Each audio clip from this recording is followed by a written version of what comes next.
واش بصح ممكن نهائي كاس افريقيا يتحسن بلا ماتش؟ واش المنتخب المغربي غادي يربح بصح الكاس ب3-0 وغير بقرار اداري؟ وفي نفس الوقت المنتخب السنغالي كيهضر على ظلم تاريخي وكيهدد بالتصعيد. شنو واقع بالضبط؟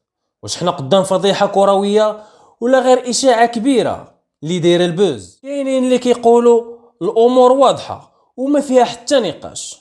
القانون هو القانون، والاتحاد الافريقي لكرة القدم عنده لوائح صارمة خصوصا في المواد بحال 82 و84. وإلا كان شي انسحاب او خرق واضح فالعقوبة راها معروفة، خسارة مباشرة. هاد الفئة كتشوف إلا فعلا السنغال دار شي تصرف خارج القانون بحال رفضت تلعب او انسحبت او احتجاج غير قانوني، فالمغرب ما دار حتى حاجة غلط، بالعكس طبق القانون وخذ حقه. وكيزيدوا هاد الناس كيضيفوا وكيقولوا علاش ملي كيتطبق القانون على دول اخرى كنقبلوه وملي جا الدور على السنغال رجعوه ظلم. بمعنى القضيه راه ماشي مؤامره، القضيه تطبيق حرفي للقانون، واللي ما احترمش القانون يتحمل المسؤوليه ديالو. لكن من جهه الاخرى الصوره مختلفه تماما. كاينين اللي كيشوفوا ان اللي وقع فضيحه حقيقيه في كره القدم، وان نهائي بحال هذا خاصو يتحسن في التيران ماشي في المكاتب. وكيزيدوا هاد الناس وكيضيفوا كيفاش منتخب بحجم السنغال بسمعة قارية وعالمية ينسحب بلا اي سبب. كيشكوا في القصة كاملة، واش كان عليهم شي ضغط؟ واش كانت قرارات تحكيمية مستفزة؟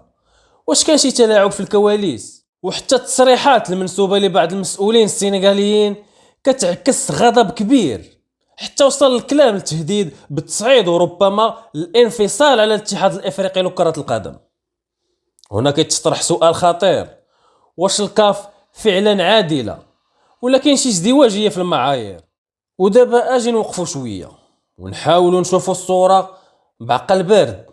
اول حاجة، قرار بحال خسارة نهائي بالانسحاب راه ماشي قرار عادي، خاصو يكون مبني على وقائع قوية جدا ومثبتة قانونيا.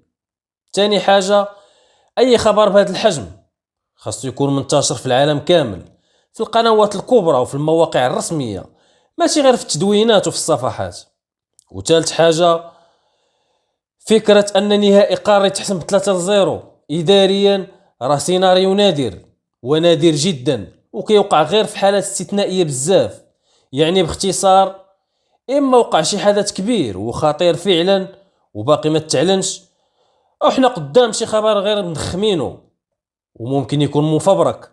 وفي النهاية كاين جوج احتمالات لا ثالث لهما: اما ان الاتحاد الافريقي لكرة القدم طبق القانون فعلا والمنتخب المغربي ربح حقه بشكل قانوني، او ان كاين خلل كبير في طريقة التسيير والسنغال عندها الحق تغضب وتطالب بالانصاف. ولكن الحقيقة اللي خصنا نوقفوا عليها، كرة القدم خاصها تبقى في التيران ماشي في المكاتب، واي قرار كيحرم الجماهير من نهائي حقيقي راه كيخسر فيه الجميع، المغرب والسنغال وحتى افريقيا كاملة. دابا انت شنو الرأي ديالك؟ واش المغرب خدا حقه بالقانون ولا السنغال اللي تعرضت للظلم؟ عطينا الرأي ديالك في التعليقات وخلي النقاش يكون واعي. دوزو بخير.